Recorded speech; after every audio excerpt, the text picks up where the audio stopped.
عمر بھیس بدل کے مدینے کی گلیوں کا گشت کرتے. کہا تمہارے گھر سے دھواں نکل رہا ہے اور بچے رو رہے ہیں, ان کو کھانا کیوں نہیں دیتی؟ کہنے لگی عمر کی جان کو رو رہی. عمر کے پاؤں تلے سے زمین نکل گئی. کہا کیا ہوا؟ کہا 3 دن سے ہمارے ہاں کھانے کے لیے کچھ نہیں ہے. روزانہ بچے روتے ہیں اور میں ہنڈیا کے اندر پتھر ڈال کر کے نیچے سے آگ ڈالتی رہتی ہوں کہ بچے انتظار کر کر کے سو جائیں گے. کم وقت سو بھی نہیں رہے اور وہ پتھر پکیں گے بھی کیا, اور میں عمر کی جان کو رو رہی ہوں. حضرت عمر کا کلیجہ دہلنے لگا. فوراً پلٹے واپس بیت المال میں آئے, گھی کا ایک کنستر لیا, آٹے کی بوری لی, مرچ مسالہ جات بہت کچھ اٹھایا, اپنے کندھے پہ رکھا, بوری اپنی کمر پہ لا دی. عمر بیت المال سے نکلے تو آپ کے خادم اسلم نے دیکھ لیا, آگے بڑھا, کہا میرے آقا میں اٹھاتا ہوں. عمر کی آنکھوں میں آنسو ہے. کہا اسلم قیامت کے دن میرا بوجھ اٹھا لو گے؟ کہا قیامت کے دن تو اپنا اپنا بوجھ اٹھانا پڑے گا. کہا عمر کو آج اپنا ہی اٹھانے دو. حضرت عمر وہ گھی کا کنستر اور وہ آٹے کی بوری سر پہ اٹھائے ہیں اور اس خاتون کے گھر جاتے ہیں اور دستک دیتے ہیں. وہ جب دیکھتے ہیں اس کی جان میں جان آ جاتی ہے. کہا جلدی جلدی آٹا گوندو, اور عمر سبزی کاٹنے لگ جاتے ہیں. حضرت عمر رضی اللہ تعالی عنہ سبزی تیار کر دیتے, ادھر آٹا گند جاتا ہے اور پھر اوپر چولہا رکھا جاتا ہے, چولہے کے اندر آگ رکھی جاتی ہے, وہ کھانا پکانے لگتی ہے, آگ بجھتی ہے. تاریخ نے لکھا ہے آگ بجھنے لگتی ہے, عمر جھک کر کے پھونکے مارتا ہے. عمر جھک جھک کے پھونکے مارتا ہے. کھانا پک گیا اور بچوں کے سامنے کھانا رکھ دیا. بچے کھا رہے ہیں. اب بچے رو رو کے نڈال ہو چکے تھے. حضرت عمر اپنے ہاتھوں کو اور اپنے گھٹنوں کو اور اپنے پاؤں کو زمین پہ لگا کے, جس طرح بکری کا بچہ چلتا ہے ویڑے کے اندر, کبھی ادھر چلتے ہیں کبھی ادھر چلتے ہیں, تاکہ بچے مجھے دیکھ کے خوش ہوں اور دل میں کہتے عمر جتنا رلایا ہے اب اتنا ہنسانا بھی پڑے گا. تو کبھی عمر امیر المومنین, یہ میں کسی آج کے جو ہے وہ لوگوں کے ووٹوں پہ منتخب ہونے والے حکمران کی کہانی نہیں سنا رہا, میں اس عمر کی کہانی سنا رہا ہوں جو 23 لاکھ مربع میل کا حکمران ہے, آدھی دنیا کا بادشاہ ہے. حضرت عمر جو ہے جس طرح بکری کا بچہ چلتا ہے اس طرح اپنے ہاتھ اور اپنے گھٹنے زمین پہ ٹیک کر کے جو ہے وہ اس طرح چلتے ہیں. بچے عمر کو دیکھ کے مسکراتے ہیں. جب بچے مسکرانے لگے تو حضرت عمر نے اس خاتون سے کہا بڑھیا عمر کو معاف کر دے. اس نے کہا تو اتنی ہمدردی کیوں کرتا ہے؟ کہا عمر بیچارہ بڑا پھنسا ہوا ہے, فکر ہے اس کو یرموک و فسطاط و حلوان کی, جب فتح ہے مصر تو تیاری ہے ایران کی, آتے جاتے وفد سے ملاقات بھی کرتا ہوگا اور شب کو معلوم حالات بھی کرتا ہوگا. کانٹوں میں الجھی ہوئی بیچارے کی جان ہے, نیند اس کو بھی آتی ہے, آخر وہ انسان ہے, میری بہن عمر کو معاف کر دے. اس نے کہا نانا عمر کی بات میرے سامنے نہ کر, قیامت کا دن ہوگا, عمر کا گریبان ہوگا اور میرا ہاتھ ہوگا. جب اس نے یہ بات کہی تو عمر برداشت نہ کر سکے, بچوں کی طرح بلک بلک کر رونے لگے. کہا وہ بد نصیب عمر تیرے سامنے ہے, آج ہی کہلا جو کہنا ہے, قیامت کے دن مجھے معاف رکھنا. اس نے کہا تو عمر ہے؟ کہا بد نصیب عمر تیرے سامنے کھڑا ہوں. میرے عمر کہتے ہیں اگر دجلہ کے کنارے ایک بکری کا بچہ بھی پیاسا مر گیا اس کا حساب بھی عمر سے لیا جائے گا. حضرت عمر نکلے یروشلم میں. ایک اونٹ ہے, ایک غلام ہے, کبھی وہ سوار ہوتا ہے کبھی آپ باری مقرر کی ہے. جب قریب پہنچے یروشلم کے تو عمر کی باری نکیل پکڑنے کی اور غلام کی باری اوپر سوار ہونے کی آ گئی. غلام نے کہا آقا میں مرضی سے اپنی باری چھوڑتا ہوں, آپ آ جائیں, دشمنوں کے مفتوحہ علاقے میں آ رہے ہیں, تازہ تازہ علاقہ فتح ہوا ہے, اسلام کی شان و شوکت ظاہر ہو. عمر نے کہا اسلام کی شان و شوکت ایسے ظاہر نہیں ہوتی ہے, اپنی باری پہ تم بیٹھو گے, اپنی باری پہ میں بیٹھوں گا. لوگ منتظر کھڑے ہیں. دور سے جب دیکھا کہا اس کی ہیبت سے کانپتے تھے ہم, یہ تو کوئی حبشی لگتا ہے, رنگ کالا ہے, ہونٹ موٹے ہیں, اس سے تو زیادہ حسین اس کا غلام ہے جو آگے آگے چل رہا ہے.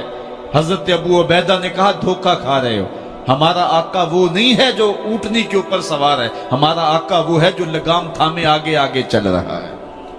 حضرت عمر رضی اللہ تعالیٰ عنہ کو آگے بڑھ کے جابیہ کے مقام پہ حضرت ابو عبیدہ بن جراح نے استقبال کیا تو حضرت عمر آگے بڑھے اور انہوں نے آگے بڑھ کر کے حضرت ابو عبیدہ کے دونوں کندھوں پہ ہاتھ رکھا اور سنو حضرت عمر نے کیا کہا لا الہ الا اللہ انا کنا اذل قوم فاعزنا اللہ بالاسلام.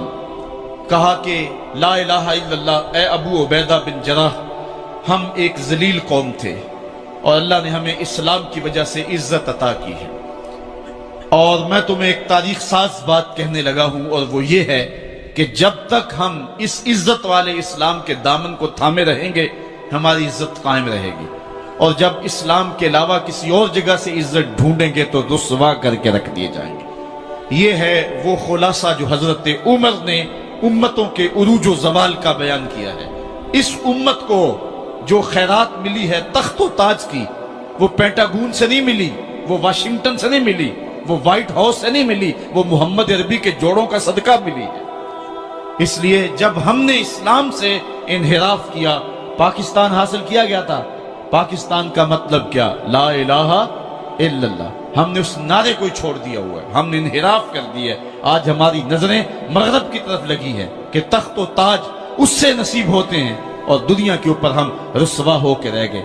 ہماری پستی، ہماری زبوحالی، ہماری ذلت کا سبب یہ ہے کہ جس جگہ سے ہمیں عزت ملی تھی ہم نے وہ مرکز ہی چھوڑ دیا ہے. اس مرکز حیات کو، اس مرکز زندگی کو، اس مرکز عزت کو ہم نے چھوڑ دیا ہے، اور دنیا کے اوپر ہم رسوا ہو رہے ہیں.